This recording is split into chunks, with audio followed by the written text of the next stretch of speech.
근데 문제가 약간 어렵고 약간 난해하거나 애매한 경우에는 조금 바꿔가지고 제시를 해 주셔도 됩니다. 자, 1번. 최근에 경험한 감격적인 예배에 관해서 이제 서로 나누어 봅시다. 이 부분은 그냥 아이스 브레이킹으로 그냥 한번 나눠봐도 충분할 것 같아요. 그리고 2번으로 넘어갈게요. 매주 드리는 공예배는 사실 형식이나 설교자나 어떤 때는 설교 주제까지 비슷한 경우가 있습니다. 자, 그럼에도 불구하고 우리는 왜 매번 새로운 마음으로 예배에 임해야 할까요? 왜 매번 최선을 다해 예배를 드려야 합니까? 라고 했을 때 다양한 질문들이 나올 수 있는데, 다양한 질문과 답변들이 나올 수 있는데, 대체적으로 두 부류로 크게 범주화 시킬 수 있을 겁니다. 그게 이제 뭐 나의 유익, 뭐 내가 살기 위해, 뭐 은혜를 받아서, 뭐 이런 것들은 다 나 중심적으로 내가 받는 유익과 은혜로 범주를 나눌 수 있고요. 그 다음에 어떤 분들은 뭐 하나님이 합당하니까 예배받기에 합당하니까 뭐 이런 식으로, 혹은 뭐 하나님은 그럴 분이니까 라는 약간 추상적이지만 하나님에게 포커스가 맞춰지는 대답들이 나올 수 있습니다. 뭐 여러 가지 나올 수 있지만 우리가 이미 범주화를 하고 듣는다면 나중에 정리를 할 때 아주 좋습니다. 그래서 쭉 듣다가 크게 두 부류로 나눌 수 있겠죠. 나의 유익을 위한 것과 하나님이 거기에 합당하기 때문에 예배를 드린다라는 것으로 나눌 수 있겠네요 라고 하고, 그 다음에 답변은 건너가면서 그러면 성경은 뭐라고 할까요? 라고 하면서 이제 3번으로 넘어가면 됩니다. 성경은 예배에 관해서 뭐라고 답변을 할까요? 그리고 역대하 7장 1절 이렇게 넘어가면 됩니다. 자, 솔로몬이 기도를 마침에 불이 하늘에서 내려와서 그 번제물과 제물들을 다 사르고 여호와의 영광이 그 성전에 가득하니, 이 배경이 뭐냐면 성전을 지었어요. 낙성식이라고 합니다. 성전을 다 짓고 일종의 구약적인 제사, 구약적인 감사 제사가 등장하는 거예요. 예를 들어 제사, 그러면 제사에서 우리가 예배의 원리를 가지고 올 수 있는데, 제사 그러면 번제가 있고요, 소제가 있고요, 화목제가 있고요, 속죄제가 있고요, 속건제가 있어요. 그런데 이게 이제 5가지 큰 기능에 따른 제사인데, 이게 중첩이 될 수 있어요. 근데 오늘 여기 보면 번제물이 등장하잖아요. 그래서 우리가 번제라고 생각하기 쉬운데 사실 이거는 감사의 형식을 지니고 있고, 뒤에 보면 제물들이 어마어마하게 등장하거든요. 그래서 번제이지만 화목제예요. 화목제는 드린 제물을 돌려받아 가지고 다시 축제가 되는 제물이에요. 그래서 쉽게 말해 슐마임이라고 합니다. 슐마임이 화목제인데, 자, 이거 한번 보세요. 자, 그림 공부 비슷하지 않습니까? 이거랑 이거, 이거랑 이거, 이거랑 이거. 요거는 모음, 나머지 모음. 이게 뭘까요? 샬롬. 그러니까 슐마임이 샬롬에서 왔거든요.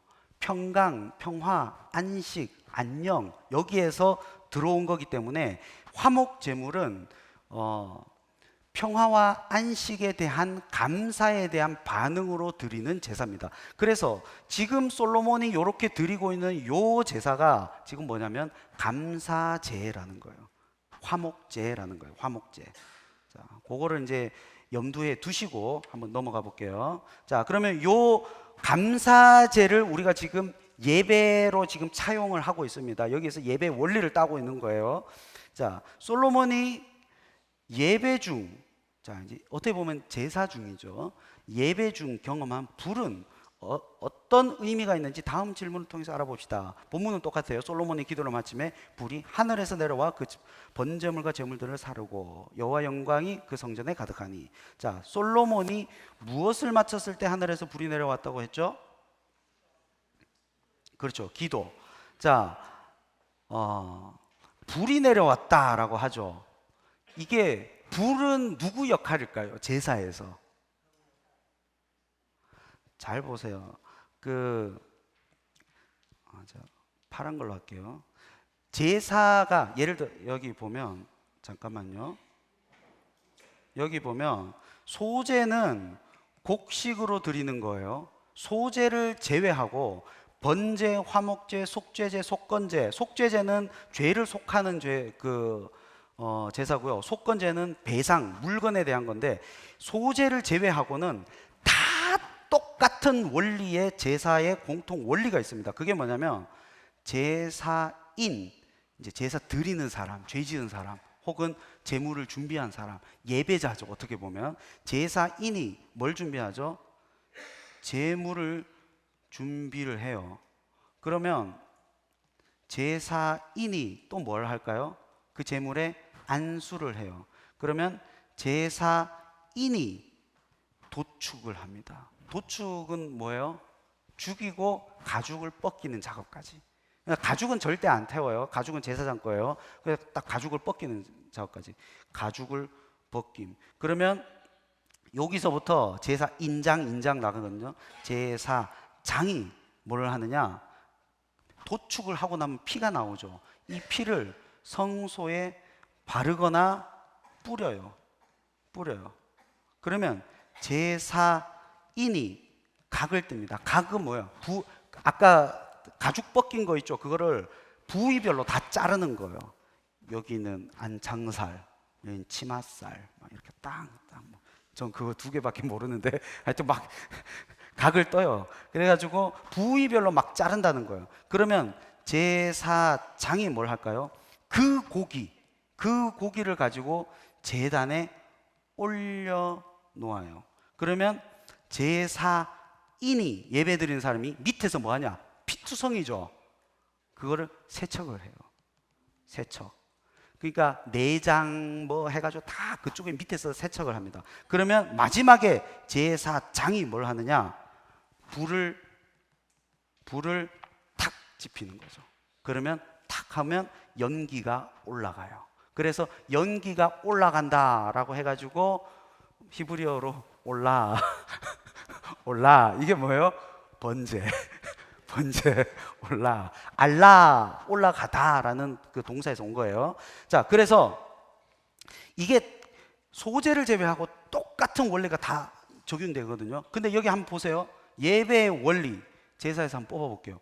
피투성이 누가 됩니까? 피투성이. 제사장은요 하얀 옷을 입고 그 받은 피를 가서 손으로 그냥 뿌리거나 바르고 요것만 해요. 그러면 제사인이 또 각을 뜨죠. 피 있는 그 가죽 벗겨지고 막 각을 뜨죠. 이 사람이 제일 힘들어요. 그러면 제사장은 뭐 하죠? 각 뜬 거를 가지고 또 하얀 옷을 입고, 제사장만 화려한 옷이에요. 대제사장만.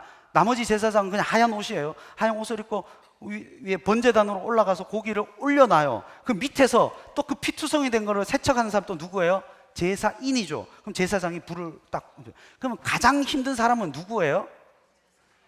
제사 드리는 사람. 그 예배의 원리는 뭐냐면 앞에 있는 설교자가, 앞에 있는 목회자가 지지고 뽑고 다 하고 여러분들은 구경하고, 그게 오늘날의 예배죠. 아닌가요? 그렇죠. 가장 힘들어야 하는 사람이 누구냐? 제사인, 예배자인 거예요. 위에 있는 사람은 하는 일이 별로 없는 거예요, 원래는. 그럼 여러분들은 오늘날 예배에서는 뭐라도 해야 돼요? 옷이라도 열심히 이렇게 입고 준비를 하고, 그 다음에 필기라도 열심히 하고, 뭐라도 해야, 이게 뭐 조금 보수적일 수는 있지만 그런 마음가짐. 진짜 예배의 원리는 예배 드리는 자가 힘들다는 거예요. 그런데 요 불 있죠, 불이 하늘에서 내려왔죠. 근데 이게 누구 역할이었던 거예요? 제사장 역할을 지금 한 거예요. 제사장이 마지막으로 하는 역할을 하나님이 직접 해버린 거예요. 이거는 그 제사장이 마지막 작업을 딱 해야 불이 나고 연기가 올라가고 그것을 하나님이 받는 것, 흠향한다. 이렇게 돼야 일반적인 제사의 원칙인데, 이건 하나님이 개입을 하신 거예요. 이 예배, 제사 제도에 하나님이 제사장의 마지막 역할을 직접 하시고 확 다 가지고 가신 거예요. 이거는 엄청난 의미로 내가 이것을 받았다라는 것을 강력하게 확증하는 사건입니다. 이게 예배가 이렇다는 겁니다. 이게 불이 내려온 사건. 그래서 내려온 불은 무엇을 살렸습니까? 불의 의미는 무엇입니까? 제가 지금 그거를 지금 계속 설명을 했습니다. 불이 내린 것과 동시에 일어난 현상은 무엇입니까? 자, 여호와의, 여기 보죠. 여호와의 영광이 그 성전에 가득하니. 여호와의 영광. 그래서 여러분 한번 생각해 보세요. 성전 신학에서 성막에 항상 있었던 것이 뭐예요?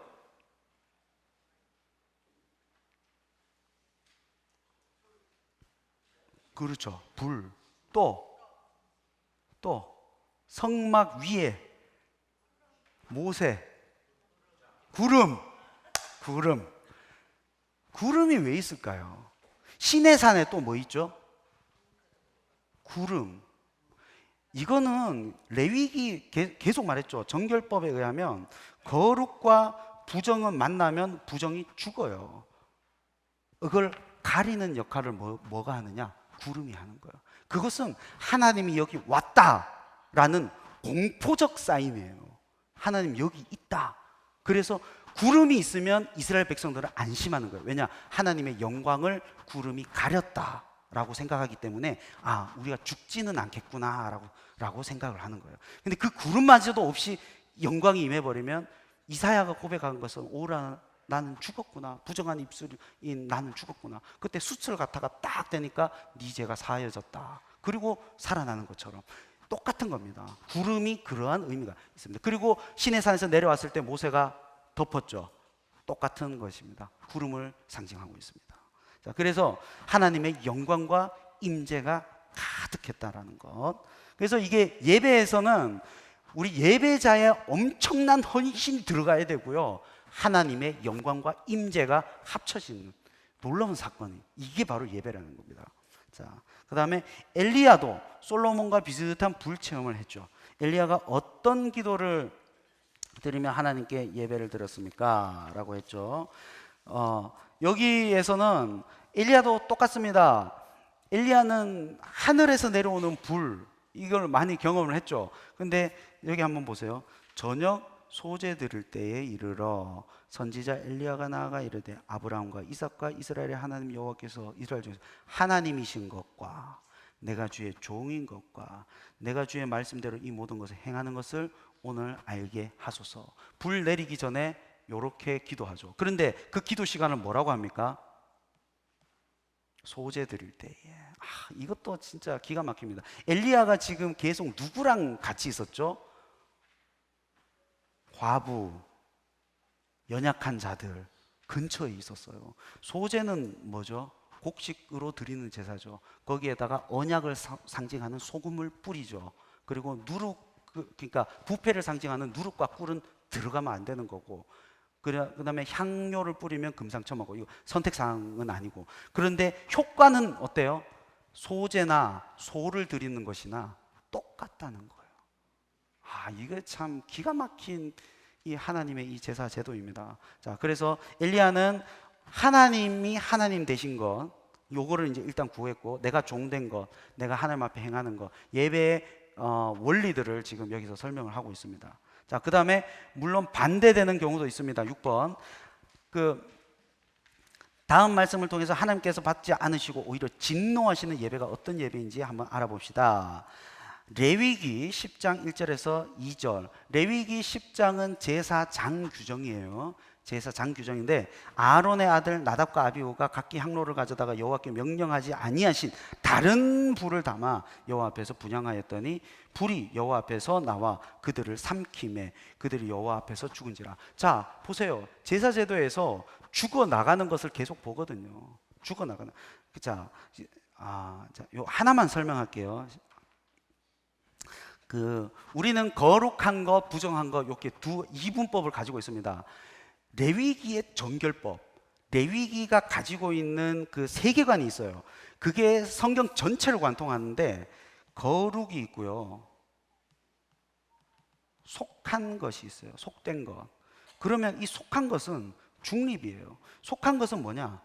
정결한 것이 있고, 그 다음에 부정한 것이 있어. 정결한 것도 속에 속해요. 부정도 속에 속해요. 거룩이 아니에요. 그래서 레위기 세계관에서는 세 개로 나눠지는 거예요. 거룩, 그 다음에 정결, 그 다음에 부정. 그래서 부정한 것이 만약에 정화가 되면 정결해져요. 정결한 것이 성별이 되면 거룩해져요. 근데 거룩한 것이 항상 그곳에 있지 않습니다. 하나님만 완전히 거룩하시고 나머진 것은 아무리 거룩한 것도 일시적이에요. 근데 이 거룩한 것이 속화가 돼요. 속화가 되면 정결로 뚝 떨어집니다. 그런데 정결이 오염이 되면 부정해지는 거예요. 이게 계속 사이클로 왔다리 도는 거예요. 그런데 잘 보면 힘의 균형이 있거든요. 정결과 부정이 만나면 부정이 더 세요. 항상 악한 것이 이깁니다. 그래서 부정한 것을 접촉하는 순간 정결한 것이 부정해져 버리는 겁니다. 이해가 가십니까? 그런데 부정과 거룩이 만나면 아까 말했죠. 죽습니다. 그게 지금 아론의 아들 나답과 아비후가 올바르게 행하지 않았을 때 죽어버리는 원리가 이거예요. 거룩과 부정이 만나버리면 부정은 죽어버려요. 그런데 때로 있죠. 이사야라든지 그 다음에 사마리아 여인만 제가 설명드릴게요. 예수님이 사마리아 여인에게 다가가죠. 사마리아 여인이 뭐예요? 부정한 자잖아요. 예수님이 먼저 말을 걸고 나에게 물을 달라 이렇게 말하죠. 이게 지금 어떤 사건이냐면 오늘 마가복음이랑 똑같은 사건이에요. 거룩이 하나님이거든요. 거룩이 부정에게 다가간 거예요. 근데 거룩과 부정이 만났을 때 오늘날은 부정이 죽지 않고 거룩이 전염이 돼서 부정한 것이 승격돼 버린다는 거예요. 이게 지금 기가 막힌 겁니다. 그래서 지금 구약 성경에서는 하나님을 뵈면 계속 죽는다 나오는 것이 거룩과 부정이 만났을 때 부정이 죽는 1차 원칙 때문에 그러는 겁니다. 자, 그 다음에 두 번째, 소년들의 죄가 여호와 앞에 심히 크면 그들이 여호와의 제사를 멸시하였다. 제사는 은혜입니다. 이 제사조차도 멸시하면 이거는 죽어야 되는 거예요. 잘 보세요.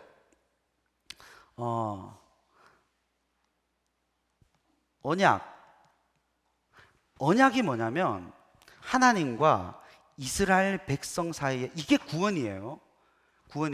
이스라엘 백성 사이에 맺어진 것이, 하나님이 이스라엘 백성들에게 내가 너희를 사랑해 줄게, 내가 너희를 보호해 줄게, 내가 너에게 은혜를 줄게. 감사합니다. 그러면 하나님, 우리가 하나님을 경외하겠습니다. 그러면 하나님께 내가 충성하겠습니다. 그러면 내가 하나님을 사랑하겠습니다. 요 관계가 지금 언약이에요. 근데 언약은 요거를 통해서 하나님 앞에 증명을 해야 되는데 이걸 뭘로 해야 되느냐? 구약에서 율법으로 하라고 했어요. 근데 율법을 누가 목록화했죠. 그랬더니 613개가 돼요. 이거를 요약을 했더니 10계명이더라 이렇게 되는 겁니다. 그러면 이 율법을 지키는 것을 통해서 하나님께 언약을 신실하게 행하는 거예요. 이게 언약 관계예요. 그런데 사람들이 율법조차도 제대로 이행을 못했죠. 그래서 어떻게 되는 겁니까? 언약을 파기하면 뭘로 갚아야 됩니까? 고대근동에서 목숨으로 갚아야 돼요. 그래서 하나님의 백성들 다 죽여야 되는 거예요. 그럼 하나님도 손해예요. 하나님도 아브라함 다시 끌고 와야 되고, 다시 선택해야 되고, 다시 데리고 와야 되고, 이거 얼마나 고생입니까? 그래가지고 하나님이 언약을 파기할 때 구멍을 준 거예요. 여지를 준 거예요. 그게 뭐냐? 제사제도예요. 그래서 동물의 목숨을 네 목숨 대신 죽이고 죄를 속하고 이 언약을 갱신해가지고 계속 나가는 거예요. 그러면 율법도 은혜고 제사도 더 큰 은혜인 거예요. 그런데 이 율법이 왜 은혜냐? 잘 보세요. 지난번에 말했죠. 인간과 하나님 사이에 지금 이 첫 언약 있죠. 첫 언약이 뭐죠? 선악과 따먹지 말라. 선악과 안 따먹었으면 하나님과 지금 사람 사이에는 이게 연결이 돼가지고 절대 끊어질 리가 없어요. 이거는 그냥 구원의 상태예요. 구원을 받는 개념이 아닌 거예요. 그냥 하나님과 함께하는 영원의 상태. 이건 천국의 상태예요. 에덴의 요 상태. 근데 이거를 누가 파괴했죠? 아담이 파괴한 거예요. 아담과 하와가 이제 선악과 따먹으면서 언약을 파괴해서. 그래서 이후에 주어진 것이 뭐냐? 이걸 다시 잇기 위해서 율법을 시내 산에서 언약을 체결하면서 율법을 주어주고. 근데 이것도 못 지키니까 또 제사를 준 거예요. 또 이것도 못 지키니까 율법과 제사가 안 되고 하니까 나중에 또 뭘 주죠? 새 언약을 체결해 가지고, 그래서 나중에 대안이 아니라 하나님께서 이미 완벽한 율법을 주셨죠. 완벽한 그 율법의 완성. 그럼 누구예요? 예수 그리스도. 그러니까 여기서 계속 실패하니까 어디서 들어와야 돼요? 바깥에서 들어와야 돼요. 여기서 나오는 것은 율법도 못 지키고 제사도 못 지키고 아무것도 못 지키는 거예요. 왜? 여기서 선한 게 나올 수가 없는 거예요. 하나님과 관계가 끊어졌기 때문에. 하나님의 임재가 없어요. 그래서 바깥에서 신적인 존재가 들어와야 되고, 이게 예수 그리스도예요. 둘째 아담이죠. 그리고 여기서 이어야 되니까 인간의 모습으로서 자기가 제물이 돼야 되는 거예요. 그러니까 그게 제물이 된다는 것이 율법과 제사의 완성, 살아있는 대제사장. 그래서 오늘 제가 좀 기네요. 죄송합니다.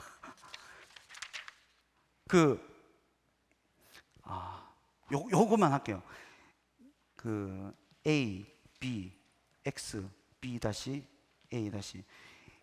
하나님이 이 땅을 창조한 것은 우주 성전, 하나님이 거할 집을 창조한 거예요.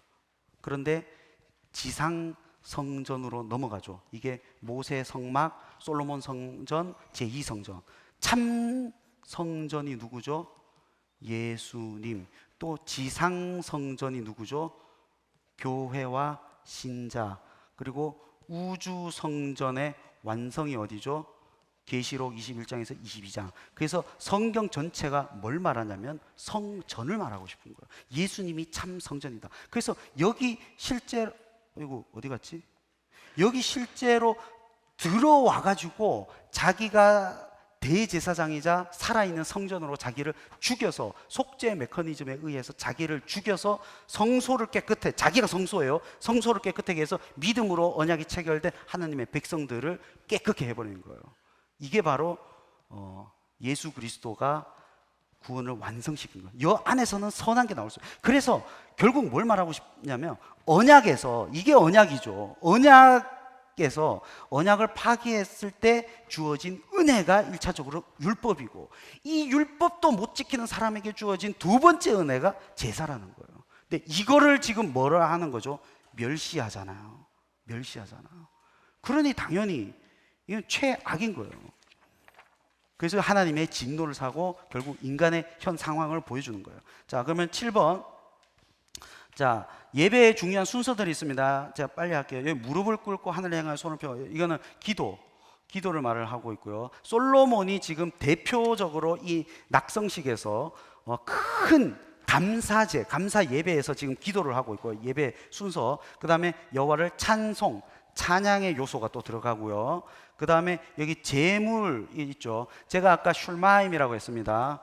슐마임 그 화목제라고 했습니다. 화목제. 그래서 화목제는 보세요. 소가 22,000마리요 양이 12만 마리라, 이거를 다 태워서 없애버리는 게 아니라 화목제는 제사인, 그러니까 드리는 사람들이 그 제물을 일부를 돌려받아 가지고 다시 먹는 식탁에 교제를 하는 제사거든요. 그러면 이거는 쉽게 말해 뭐예요? 잔치예요. 잔치집 같은 분위기. 그러나 여기서는 감사 제물이 있다는 거, 감사제. 그 다음에 여기에 회개, 내 얼굴을 찾으면 내가 하늘에서 듣고 그들의 죄를 사고, 회개의 요소가 예배에 있다는 거 성경적으로 바라볼 수 있고요. 그 다음에 8번 여기 11조인데 다음 시간에 제가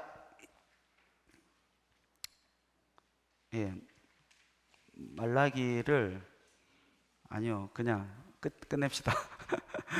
11조. 요거는 그 11조 구약 성경에서 말라기에서 11조를 강조하고 있습니다. 문맥상은 그 말라기는 두 개를 말을 하고 있어요. 구약 성경 전체를 요약하고 있어요, 말라기가. 그리고 말라기가 신약 성경을 준비하고 있어요. 500년의 간격이 있지만. 그러면 말라기가 구약 성경을 어떻게 요약하느냐?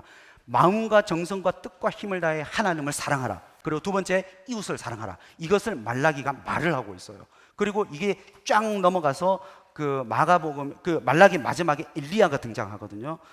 그 오실 메시아를 예비하는 엘리야가 등장할 것이다. 그리고 마가복음 우리 계속 보고 있죠. 엘리야가 등장하죠. 그게 누구죠? 세례 요한이 등장하죠. 그거를 잇는 작업을 말라기가 하고 있습니다. 그런데 회개하라, 이 나쁜 이 독한 자들아, 그러면서 우리가 뭘 회개해야 합니까? 라고 했을 때 그 예시로 든 것이 11조예요. 너희들이 11조를 띵가 먹었지.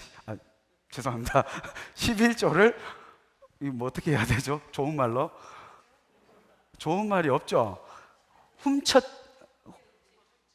그렇죠. 도둑질 하지 않았느냐라고 말을 하는 겁니다. 지금 그래서 이제 그 문맥에서 11조가 등장하고 있습니다. 실제 11조를 도둑질하는 것도 제사장과 레위인들이 가난해서 굶어 죽게 만드는 역할을 지금 여기서 감당하고 있어요. 자, 그리고 9번과 10번은 이렇게 나누면 될 것 같고요. 자, 제가 기도로 마치도록 하겠습니다. 하나님 아버지 감사드립니다. 하나님께서 함께해 주셔서 오늘 우리 선생님들에게 힘과 능력과 지혜와 권세를 허락하여 주셔서 우리 양육생들 잘 가르칠 수 있도록 주께서 역사하여 주시옵소서. 함께해 줄 줄 믿사오며 예수 그리스도 이름으로 기도드립니다. 아멘. 수고하셨습니다.